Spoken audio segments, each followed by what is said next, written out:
भाइयों और बहनों, मकर संक्रांति का दिन कोई साधारण त्योहार नहीं है। यह वह दिन है जब पूरे साल की दिशा बदलने की शक्ति होती है। शास्त्रों में कहा गया है कि जिस दिन सूर्य देव अपनी चाल बदलते हैं, उसी दिन मनुष्य के भाग्य की दिशा भी बदल सकती है। और यही कारण है कि मकर संक्रांति को साल का सबसे गहरा, सबसे प्रभावशाली और सबसे निर्णायक दिन माना गया है।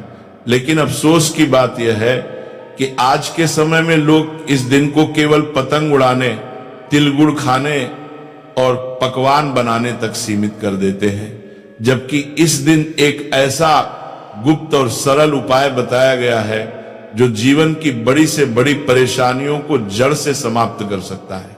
दोस्तों, आज मैं आपको उसी उपाय के बारे में बताने जा रहा हूं। ये उपाय सुनने में बहुत छोटा लगेगा, इतना छोटा कि कई लोग इसे नजरअंदाज कर देंगे, लेकिन याद रखिए, शास्त्रों में कहा गया है कि कभी कभी सबसे छोटे उपाय ही सबसे बड़े परिणाम देते हैं।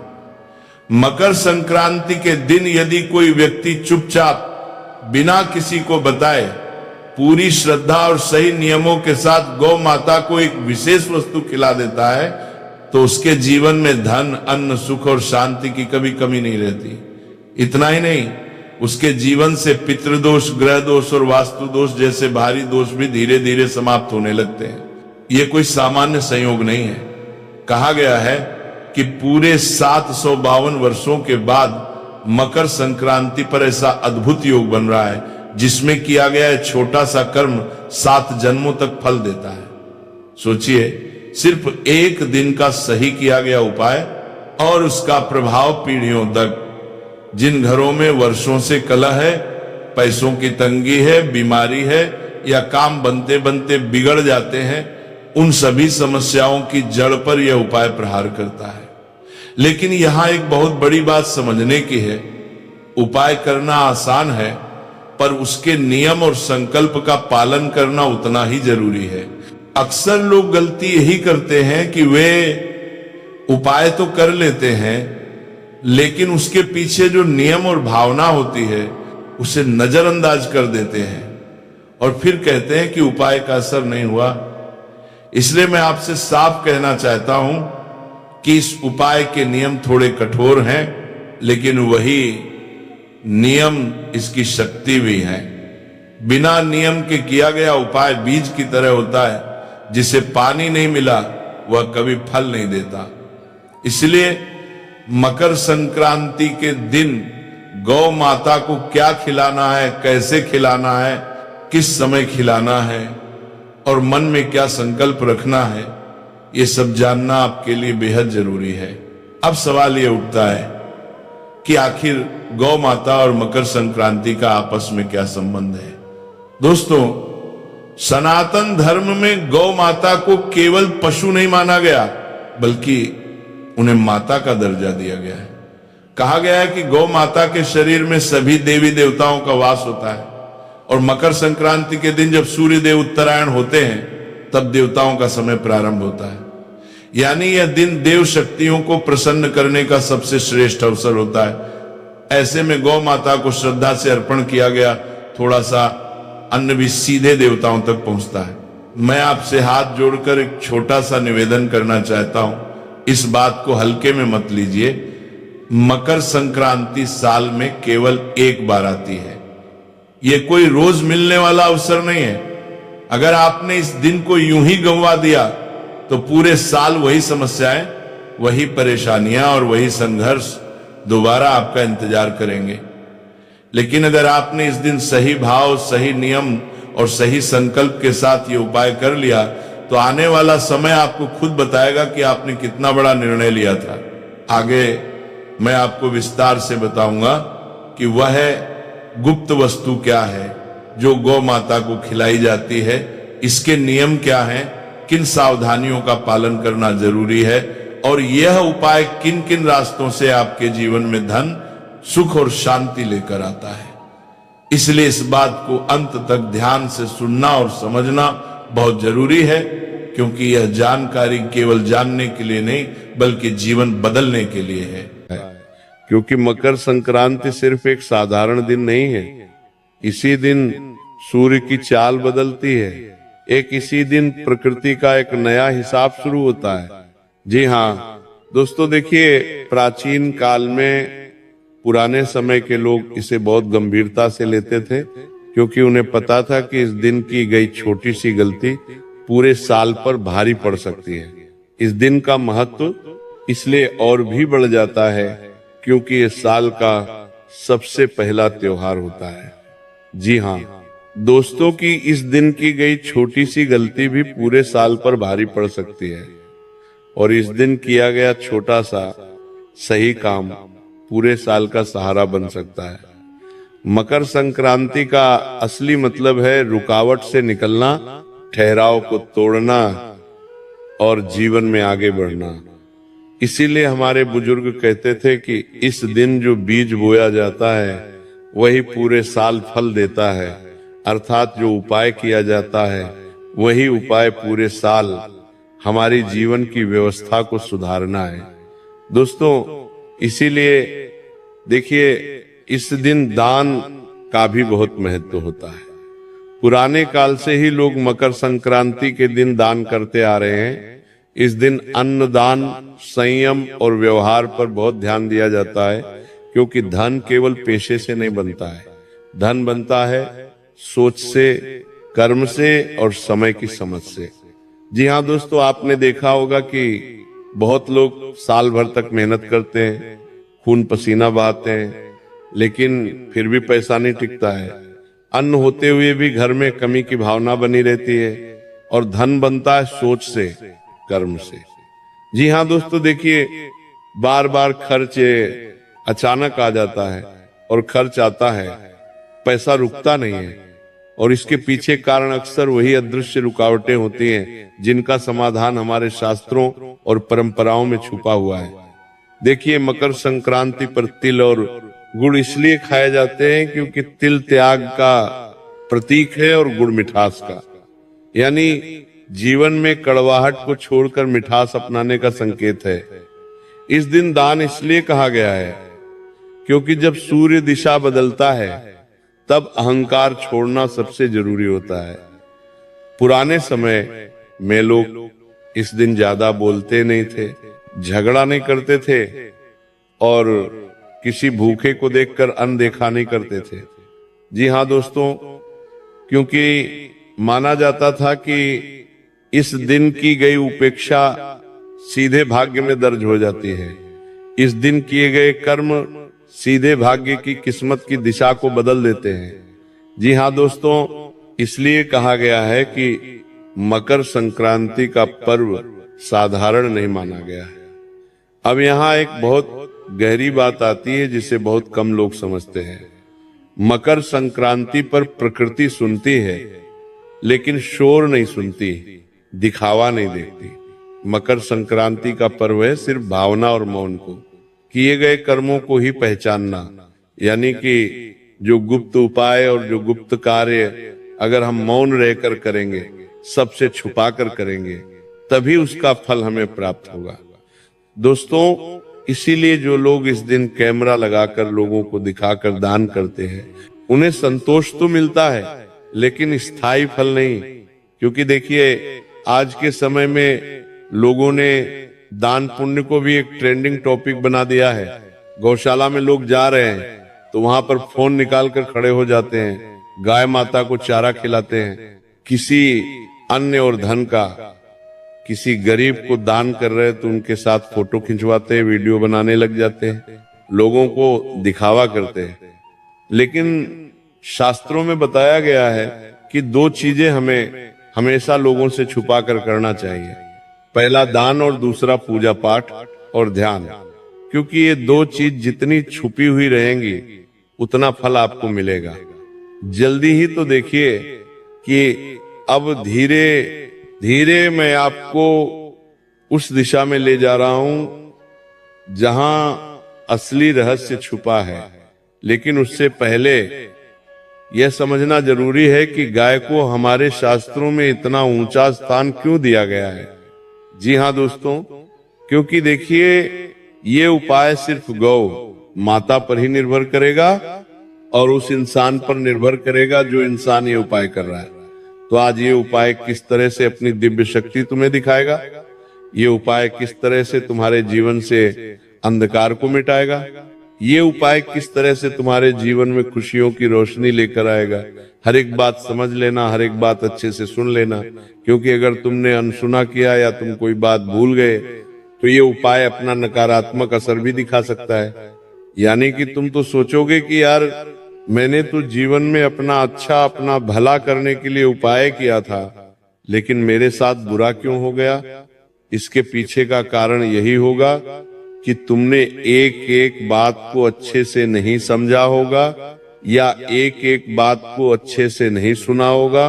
देखिए दोस्तों, मैं आपको बताता हूं कि गाय को हमारे शास्त्र में इतना ऊंचा स्थान क्यों दिया गया है कि गाय तो सिर्फ एक प्राणी है, गाय तो सिर्फ एक पशु है तो नहीं। देखिए, गौ माता तुम्हारे पूरे जीवन से संबंध रखती है। गौ माता के अंदर ही तुम्हारे जीवन के ना जाने कितने रहस्य छुपे हुए हैं।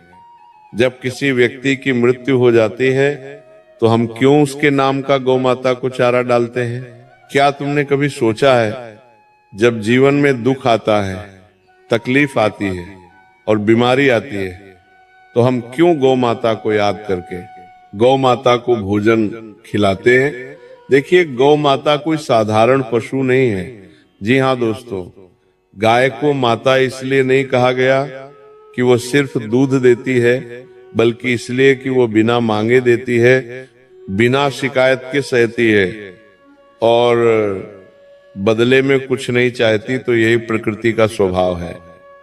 देखिए, जिस घर में गाय का सम्मान होता है वहां केवल धन नहीं बल्कि स्थिरता आती है, और स्थिरता के बीच दोस्तों धन टिकता है।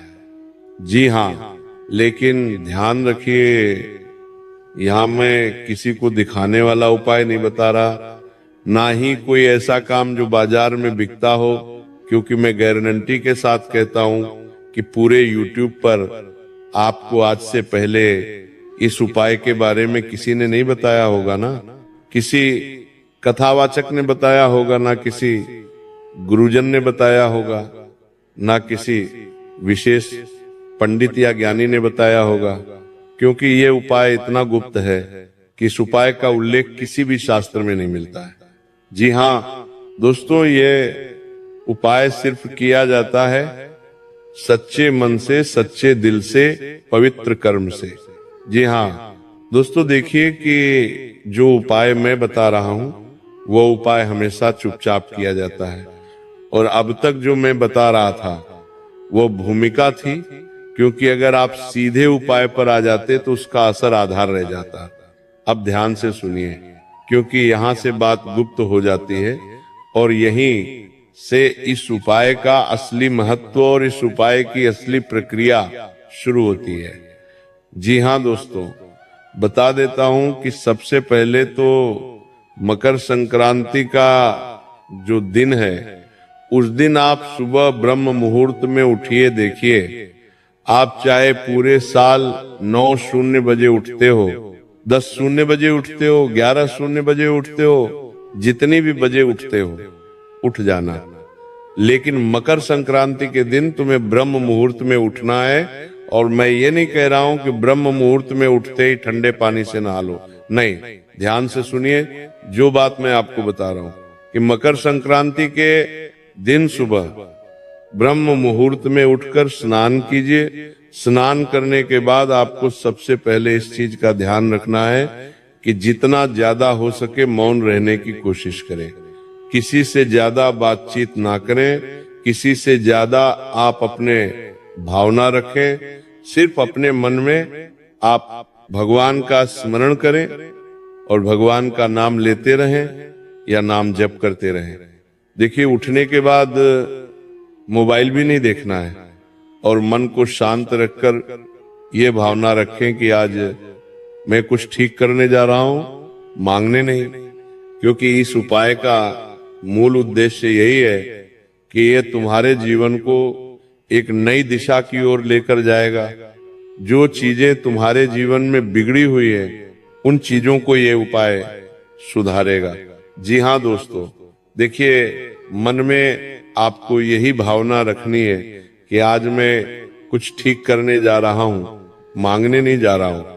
इसके बाद गाय के लिए जो चीज बनाई जाती है वो देखने में बहुत साधारण होती है, इसीलिए लोग इसे हल्के में ले लेते हैं, लेकिन यही इसकी ताकत है। देखिए, जो चीज मैं बता रहा हूं वो चीज बहुत साधारण है, और उस चीज के बारे में आपको आज से पहले किसी ने नहीं बताया होगा। इसके साथ ही इस चीज का भी ध्यान रखिएगा कि इस उपाय में ना कोई मंत्र बोलना है, ना कोई नाम लेना है, बस समझ के साथ करना है। और गाय को जो खिलाया जाता है वह है थोड़े से सफेद तिल।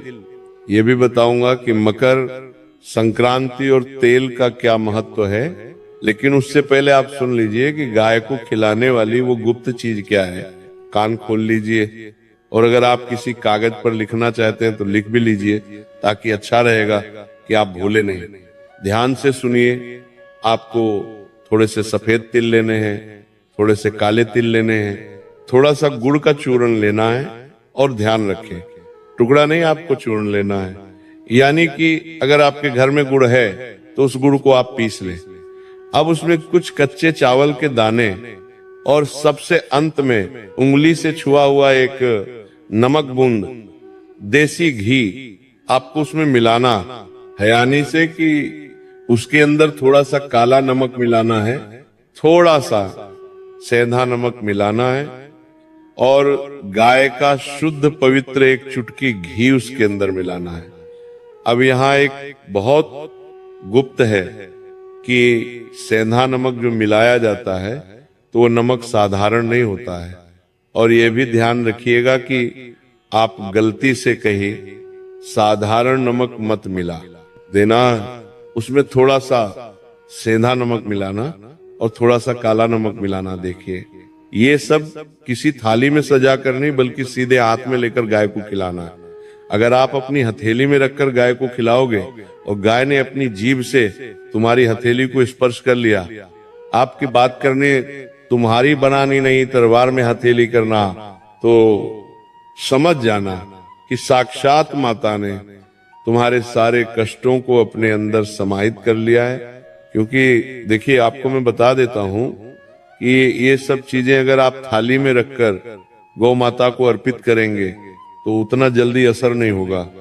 सीधे हाथ में लेकर गाय को खिलाना है। उसके बाद ध्यान रहे, ये उपाय आप कर ले तो किसी को बताना नहीं है, ना किसी को दिखाना है। और सबसे जरूरी बात, खिलाते समय कोई इच्छा नहीं बोलनी है, बिल्कुल खाली मन रखना है, शांत मन रखना है मन में किसी के प्रति। ना तो नकारात्मक भाव उत्पन्न हो, ना किसी के प्रति हम गलत सोचे, ना किसी के प्रति अच्छा सोचे। खाली मन रखना है, कोई भी आपको अपनी इच्छाएं नहीं बोलनी है। जी हाँ, बस मन में ये भावना रखना है कि जो होगा सही होगा, और जो आप माता मेरे लिए करेगी उसी में मेरी खुशी होगी, इतना बोलना है। और बता देता हूं कि अगर इसे गाय थोड़ा सा भी खा लेती है, अर्पित कर लेती है, तो समझ लीजिएगा कि संकेत मिल गया है। इसके बाद पूरे साल एक नियम अपने आप लग जाता है, आप अन्न का अपमान नहीं करेंगे। इस उपाय को करने के बाद 3 से 4 नियम है जो मैं बता रहा हूं। अन्न का अपमान नहीं करेंगे, क्योंकि अन्न किससे संबंध रखता है? मां अन्नपूर्णा से। अन्न का अपमान करोगे तो आप सीधा मां अन्नपूर्णा का अपमान करोगे। दूसरी चीज है दोस्तों कि खाने को व्यर्थ नहीं फेंकेंगे, और महीने में कम से कम एक बार किसी जानवर या किसी पक्षी के लिए चुपचाप आप कुछ खाने का रख देंगे बिना किसी को बताए। देखिए, इतना तो आप कर ही सकते हैं। हर इंसान रोज दान पुण्य तो करता ही है, तो मैं आपको कह रहा हूं कि भले आप रोज मत करना, लेकिन हर महीने आप पशु या पक्षी के लिए कुछ खाने का जरूर रख देना। क्योंकि आपको ध्यान रखना चाहिए कि कुछ भी उपाय अगर हम करते हैं तो वह उपाय तभी फल देगा जब हम उस उपाय में अपना थोड़ा सा मन, थोड़ा सा तन और थोड़ा सा धन समर्पण करेंगे, तो जी हाँ दोस्तों, बता देता हूं कि यही इस उपाय की पूरी श्रृंखला है। ये कोई चमत्कार नहीं बल्कि संतुलन है। और जब संतुलन बनता है तो अन्न और धन अपने आप रास्ता ढूंढ लेते हैं। तो यही कारण है कि पुराने लोग बिना ज्यादा कमाई भी कभी खाली नहीं रहते थे। मकर संक्रांति का यही असली रहस्य है। कम बोलो, सही करो और समय पर करो। जो इस बात को समझ गया उसके घर में कमी शब्द धीरे धीरे खुद ही निकल जाता है। जी हाँ दोस्तों, देखिए मकर संक्रांति के दिन अगर आप इस उपाय को करेंगे तो ये उपाय आपको बहुत जल्दी लाभ देगा। और उस लाभ की सीमा भी ये उपाय तय करेगा कि कितनी मात्रा में देना है और कैसे देना है। इसके बाद देखिए मैं आपको बताता हूं कि ये उपाय किस तरह अपना असर दिखाएगा।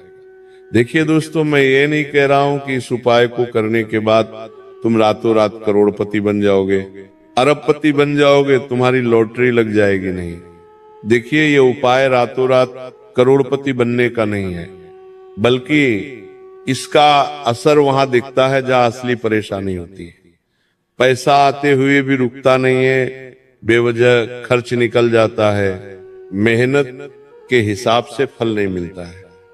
यानी कि जितनी भाग दौड़ हम जीवन में करते हैं, जितनी मेहनत करते हैं, जितना पसीना बहाते हैं, उसके अनुसार हमें फल नहीं मिलता है। तो इस उपाय के बाद से सबसे पहले यही महसूस होता है कि पैसे का बहाव सुधारने लगता है, खर्च सोच समझकर होने लगता है और अचानक होने वाले नुकसान कम होते हैं और धीरे धीरे बचत बनने लगती है। यानी धन आता भी है और धन आपके जीवन में टिकने भी लगता है।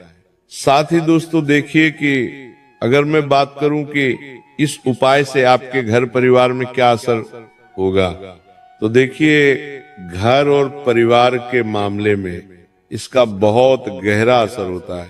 क्योंकि धन की कमी पहले मन में अशांति आती लाती है और इस उपाय के बाद घर का माहौल धीरे धीरे शांत होने लगता है। बेवजह के झगड़े कम होते हैं, घर में बैठने का मन करने लगता है और एक दूसरे की बात सुनने की क्षमता बढ़ती है।